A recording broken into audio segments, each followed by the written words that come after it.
नमस्कार साथियों, मैं प्रोफेसर एमपी सिंह आप सभी का अपने YouTube चैनल में स्वागत करता हूं। साथियों, देखा जा रहा है कि गरीब बस्तियां आजकल उजाड़ी जा रही हैं। आखिरकार क्यों? सोचने का विषय है। जो लोग 50 गज 100 गज का मकान जैसे तैसे बना लेते हैं, कभी एक कमरा बना लिया तो कभी टीन डाल ली, कभी उसका प्लास्टर कर लिया तो कभी छत डाल ली, कभी आंगन बना लिया तो कभी पानी का कनेक्शन ले लिया, कभी गड्ढे वाली लैट्रिन बाथरूम बनाई तो कभी सीवर का कनेक्शन ले लिया। ऐसे गरीब लोगों को कौन उजाड़ रहा है? कौन है इसका दोषी?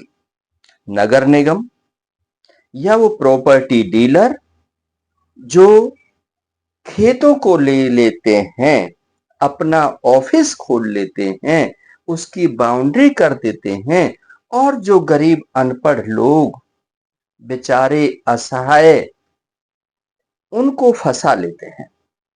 हर महीना उनसे 5,000 7,000 रुपए की पेमेंट लेते हैं। कुछ 10-5 साल के अंदर 30-40 हजार रुपए उनको दे देते हैं और अपना आशियाना बना लेते हैं। साथियों, उनका दोष कहां है? उस समय ये तहसीलदार, पटवारी, एसडीएम, नगर निगम के एसटीपी, डीटीपी, ये सब कहां होते हैं? क्या इनको पता नहीं होता कि कोई अवैध जगह पर अवैध कॉलोनी काटी जा रही है और वहां पर छोटे गरीब लोग अपने घरों को बना रहे हैं? यदि पहले ही रोक लगा दी जाए तो इन गरीबों के आंसू नहीं निकलेंगे, इनकी बद्दुआएं निकलती हैं और उन बद्दुआओं से कोई ना कोई अनहोनी होती है। इसका राष्ट्र पर बहुत बड़ा प्रभाव पड़ता है, राष्ट्र की इकोनॉमी पर प्रभाव पड़ता है। ये बेघर जब हो जाते हैं तब ये कहीं झुग्गी झोंपड़ी डाल लेते हैं। इनके पास खाने के लिए नहीं होता, पानी पीने के लिए नहीं होता, कपड़े पहनने के लिए नहीं होते। अपने बच्चों को ये पढ़ाना लिखाना चाहते हैं, 2 पैसे का रोजगार करना चाहते हैं, लेकिन फिर भी सरकार क्यों नहीं सोचती है? सरकार कोई अपनी पॉलिसी क्यों नहीं लेकर के आती है कि जब हम सेक्टर के अंदर, हुड्डा के अंदर 100 गज के मकान दे रहे हैं, 160 गज के, 250 गज के, 500 गज के दे रहे हैं, तो उसमें हम 30 गज का मकान, 30 गज का प्लॉट, 50 गज का प्लॉट, 60 गज का प्लॉट, 100 गज का प्लॉट का प्रावधान क्यों नहीं रखते हैं? वहां पर ये गरीब लोग यदि लेकर के अपना छोटा मोटा घर अपने आधार पर बना लेंगे तो शायद देश की इकोनॉमी और बढ़ जाएगी, इस तोड़ा फोड़ी से बचाव हो जाएगा। ये जो पोपलेन चल रही हैं, जेसीबी चल रही हैं और पीला पंजा चल रहा है, इससे बहुत बड़ा नुकसान हो रहा है साथियों। कई तो ऐसी महिलाएं होती हैं जिनके बच्चे भी नहीं हैं, जिनका पति भी नहीं है, जो और वो किसी कोठी में काम करती हैं, किसी स्कूल में झाड़ू पोछा का काम करती हैं, कहीं पानी पिलाने का काम करती हैं, वहां से 10-12 हजार उनको मिल जाता है, उसमें से पेट काट करके अपनी गुजर बसर करती हैं और उनके आशियाने को तोड़ दिया जाता है। कई लोग गांव से पलायन शहर में इसलिए करते हैं कि वहां जाकर के हम अपने बच्चों को पढ़ा लेंगे, वहां जाकर के हम 1-2 कमरे का मकान बना लेंगे, वहां जाकर के हम थोड़ा सा समृद्धिशाली हो जाएंगे, कोई अच्छी रोटी खा लेंगे। लेकिन क्या होता है? कहां उनकी अच्छी रोटी होती है? कहां वो अच्छे कपड़े पहन पाते हैं? आखिर वो मौत के मुंह में चले जाते हैं, क्योंकि उनका फिर दिमागी संतुलन बिगड़ जाता है। फिर वो जाएं तो जाएं कहां? सरकार उनकी सुनती नहीं और जो कमाई पूंजी होती है उनको वो प्रॉपर्टी डीलर ले लेते हैं। कई प्रॉपर्टी डीलर तो यहां तक करते हैं कि लोगों का पैसा भी ले लेते हैं, उनकी रसीद भी काट देते हैं, लेकिन उनको ना तो प्लॉट देते हैं और ना पैसा देते हैं।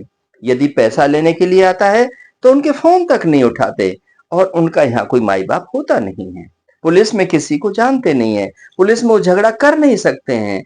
आखिरकार वो जो पैसा उनका 2 4 5 लाख रुपए होता है, उसको भी वो प्रॉपर्टी डीलर हड़प जाते हैं।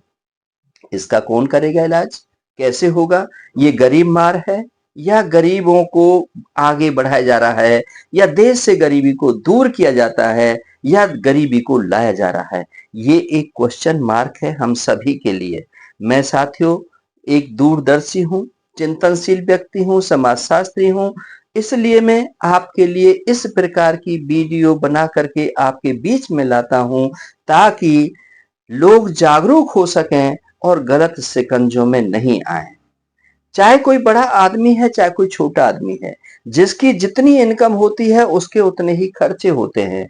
अब जो मैं बात करूं, पहाड़ों पर जो मकान बना रखे हैं, दुकान बना रखी हैं, या मैरिज गार्डन बना रखे हैं, या अपने फार्म हाउस बना रखे हैं, आज उनको तोड़ रहे हैं, सुप्रीम कोर्ट के आदेश हैं। तो साथियों जिस समय इनकी रजिस्ट्री हुई थी, जिस समय इस पहाड़ को बेचा गया था, जिस समय इस पहाड़ की एनओसी दी गई थी, वो किसने दी थी? वो किसके द्वारा रजिस्ट्री की गई थी? उसी समय पर रोक क्यों नहीं लगाई? यदि आज इनका इतना बड़ा आडंबर खड़ा कर दिया, पता नहीं किसी ने किसी बैंक से लोन लिया है, या किसी ने किसी से 5% 10% पर लोन लिया है, या किसी रिश्तेदारी में से लोन लिया है, और ये समझ करके लिया है कि साल 2 साल में 10-20 लाख रुपए आ जाएंगे, उसमें चुका दूंगा। और आज वो क्या करेंगे, कहां जाएंगे? साथियों सोचने का विषय है। इसका राष्ट्र पर सीधा सीधा प्रभाव पड़ता है। ऐसे लोग जो उजड़ जाते हैं वो बड़े भयंकर हो जाते हैं, बड़े क्रूर हो जाते हैं, बड़े निर्दयी हो जाते हैं, क्योंकि उनके साथ अच्छा नहीं हुआ होता है। उन्होंने तो सरकार पर भरोसा किया, उन्होंने कहा कि हम पर कागज हैं, हम के रजिस्ट्री करके दी है, जो फॉर्मेलिटी थी उन्होंने पूरी कर दी, और उसके बाद तो हमारी कमाना खाना है। तो इसीलिए मैं आपसे पुनः निवेदन करता हूं कि वैसे तो जागरूक करने के लिए कि जो लोग भारतवर्ष के जागरूक लोग हैं, वो किसी अवैध कॉलोनी जो कट रही है, कच्चे लालच में ना आए, वहां पर प्लॉट ना लें। यदि लेते हैं तो अप्रूव्ड कॉलोनी में लें, जो कि नगर निगम से पास हो या हुड्डा से पास हो। छोटा प्लॉट ले लें, उसमें अपनी गुजर करें। जब इस प्रकार का पीला पंजा चलता है, छत तोड़ी जाती है, घर का सामान उजड़ जाता है, दोबारा से घर का सामान अरेंज करना पड़ता है, बहुत नुकसान हो जाता है। साथियों कुछ तो शहर छोड़ के चले जाते हैं, कुछ बच्चे जब इस दुर्घटना को देखते हैं, उनके दिमाग पर बड़ा गलत फर्क पड़ता है, साइकोलॉजिकल पीड़ित हो जाते हैं, उनकी पढ़ाई लिखाई छूट जाती है, क्योंकि फीस देने के लिए पैसे नहीं होते हैं, उनको कमा करके खिलाएं या उसकी किस्त भरें। ये बहुत बड़ी विषम परिस्थिति है। मैं उन बड़े लोगों से भी निवेदन करना चाहता हूं जो प्रॉपर्टी डीलिंग का काम कर रहे हैं, जो किसी खेत को, क्योंकि वो खेत तो रह जाते हैं, वो कई बार उसको बेच लेते हैं, एक ही प्लॉट को 4 4 5 5 बार बेच लेते हैं, और उस पर 4 4 5 5 लोग उस पर कब्जाधारी हो जाते हैं। और वो लोग जब पुलिस के पास जाते हैं तो पुलिस भी पैसे वालों की, या जो जनप्रतिनिधि है उनका फोन आ जाता है, या किसी का बड़ा आदमी कोई सरकार में है, कोई ऑफिसर है, तो उसका फोन आ जाता है, तो पक्ष न्याय नहीं मिल पाता है।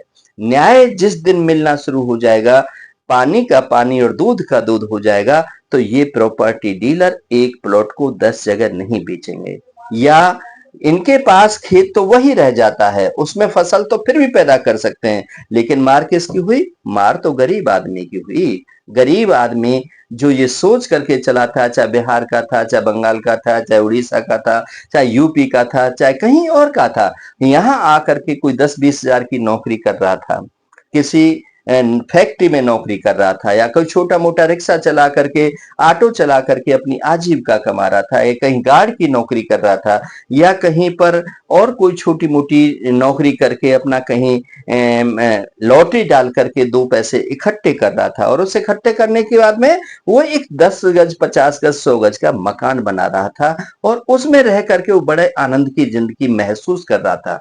लेकिन जब पीला पंजा आया, बिना नोटिस के आया, उसको बताया नहीं गया, सरकार के आदेशों का उसका पता नहीं, और उसके पास में फुल एंड फाइनल का एग्रीमेंट है, उसके पास रजिस्ट्री भी नहीं, वो तो कहीं का भी नहीं रहता है। बस उसके पास रसीद है कि मैंने इतना पैसा इस आदमी को दे रखा है, भरोसा किया है उस आदमी पर, विश्वास किया है, उसके विश्वास को तोड़ दिया, उसके भरोसे को तोड़ दिया और पीला पंजे ने उसको तहस नहस कर दिया। साथियों, सरकार को भी मैं चेताना चाहता हूं, सरकार से भी निवेदन करना चाहता हूं कि जब भी ऐसी जगह हो तो पहली बात तो वहां पर मकान दुकान बनने ना दें। सरकार की जमीन पर भी बने हुए हैं, उनको भी तोड़ना चाहिए। सबके लिए एक जैसा नियम होना चाहिए, चाहे अमीर हो चाहे गरीब हो। या तो बनाए नहीं और बन जाए तो जैसे कि कुछ लोग होते हैं जो सड़क पर ही रहते हैं, वो कहीं झुग्गी डाल लेते हैं, कहीं त्रिपाल डाल लेते हैं और वहां पर रहना शुरू कर देते हैं। उसी समय सरकार को सचेत होना चाहिए।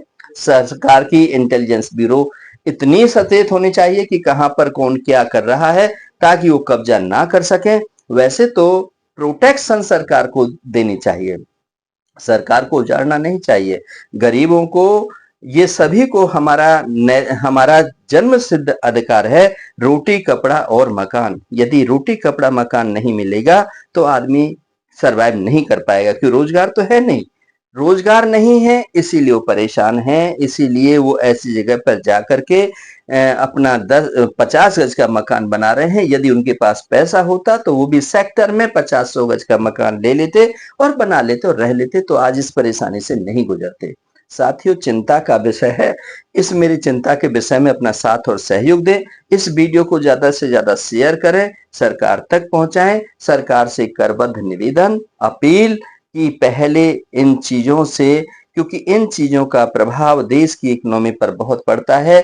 देश की एकता अखंडता के लिए काम करना है, देश की समृद्धि के लिए काम करना है, तो प्लानिंग से करना पड़ेगा। कोई ऐसी पॉलिसी लानी होगी जिसमें गरीब भी अपना अप्रूव्ड जगह पर अपना मकान बना सके और रह सके। यदि सरकार ऐसा कर देती है तो ये जो बार्गेनिंग कर रहे हैं, चीटिंग कर रहे हैं, धोखा कर रहे हैं, धोखे से जमीन बेच रहे हैं, लोगों के साथ धोखा कर रहे हैं, प्रॉपर्टी को हड़प रहे हैं, ये सब कुछ नहीं होगा। और इसमें मिली भगत जो है, आप सब समझते हैं कि अभी आज 108 तहसीलदारों की जो इनकम है उससे ज्यादा प्रॉपर्टी उनके पास पाई गई है। सरकार ने काम किया, इसके लिए सरकार को मैं बधाई देता हूं और सरकार के इस फैसले का मैं स्वागत करता हूं। यदि ऐसे ही सरकार फैसले लेती रहेगी तो ये सरकारी तंत्र जो है, ये हो सकता है कि न्याय प्रिय काम करने लगे और आगे ये परेशानी ना बने। बहुत बहुत शुक्रिया, बहुत बहुत